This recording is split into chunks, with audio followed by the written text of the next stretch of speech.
नमस्कार माऊली. चला ज्ञानेश्वरीच्या सहवासात.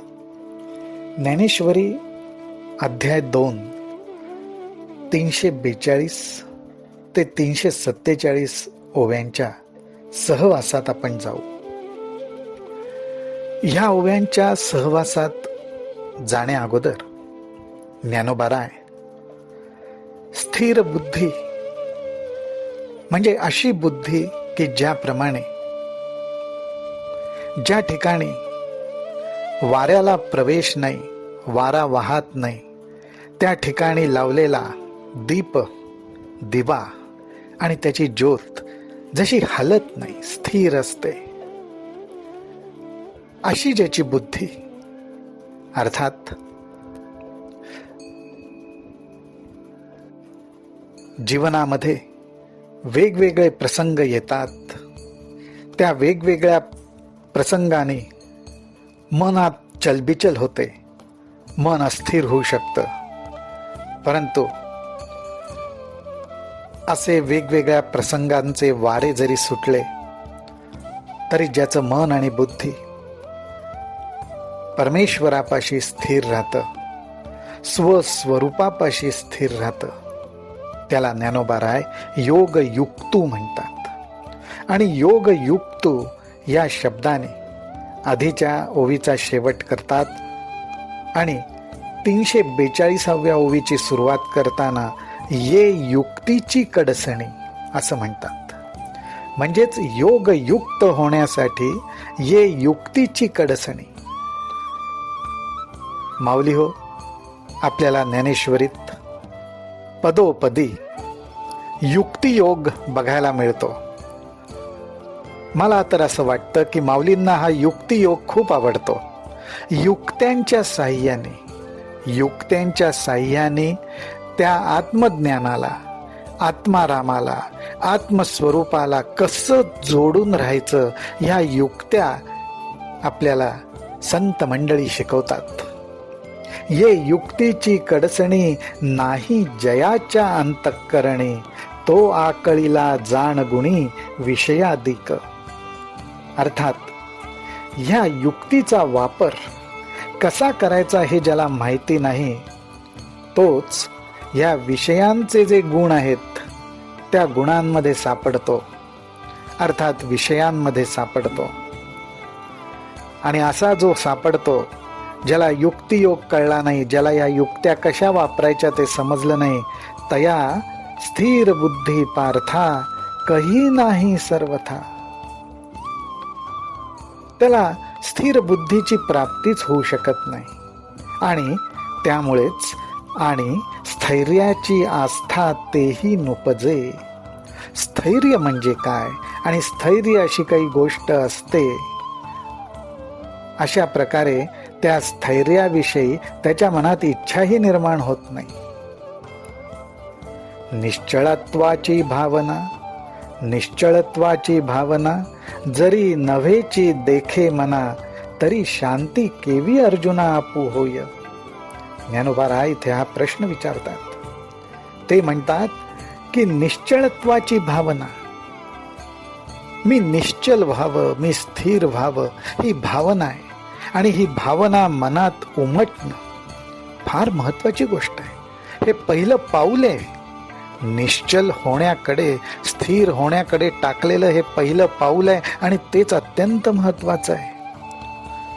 पण हा भावच जर मनात उमटला नाही तर त्या मनाला शांती तरी कोठून प्राप्त होणार, असा प्रश्न अर्जुनाला श्रीकृष्ण विचारतायत.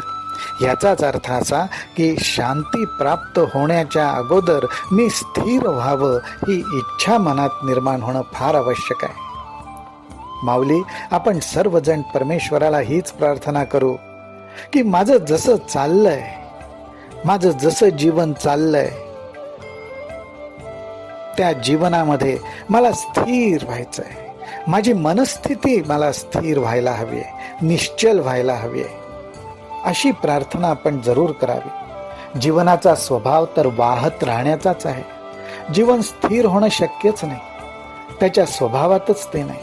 पण आपलं मन आणि बुद्धी अर्थात अंतःकरण स्थिर व्हावं, ही इच्छा तर आपण परमेश्वराच्या चरणी व्यक्त करू शकतो.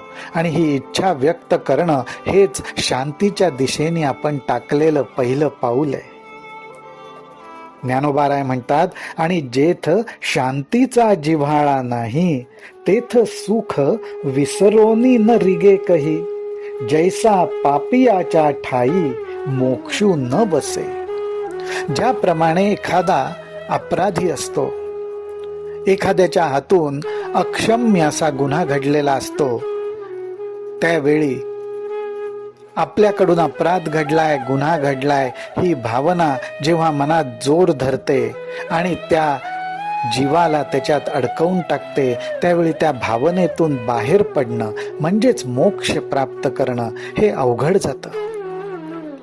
त्या ठिकाणी होणारा पश्चात्ताप, तळमळ, त्रास हा पहिल्यांदा जीवाच्या वाट्याला येतो आणि त्या ठिकाणी आपण क्षमा याचना करणं आवश्यक आहे हे त्याच्या लक्षात येत नाही आणि त्यामुळेच त्याला त्याच्यातून मुक्त होणं हे अवघड जातं, मोक्ष मिळणं अवघड जातं.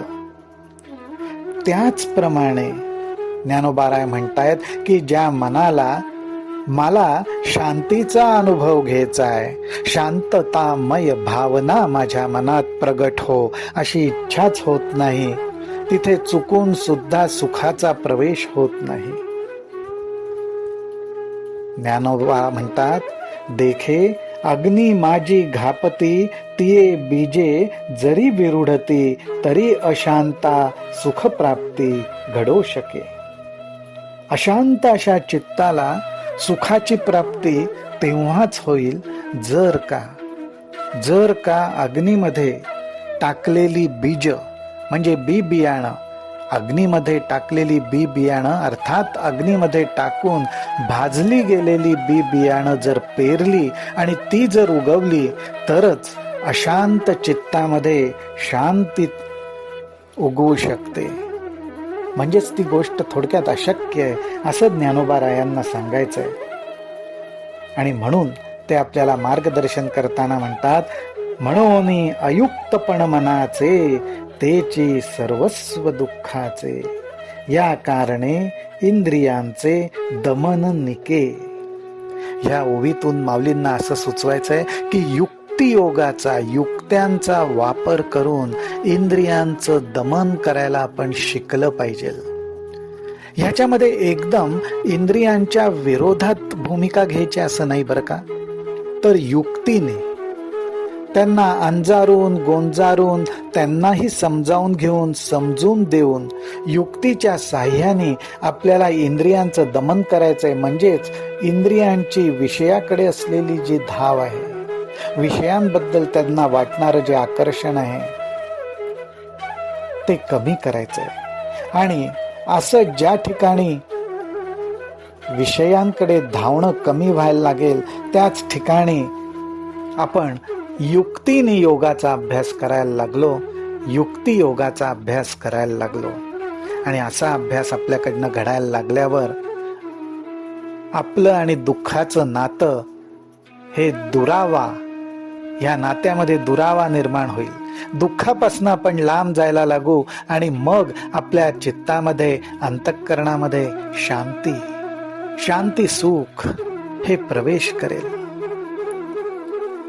अशा रीतीने आपल्याला शांती प्राप्त होईल. तेव्हा आपल्या अयुक्त मनाची विषयांमागे धावण्याची ओढ नाहीशी व्हावी, कारण जे दुःखाला कारण आहे, आणि आपलं मन निश्चळ व्हावं, जेणेकरून आपल्या सर्वांना शांतीचा आणि समाधानाचा अनुभव येईल.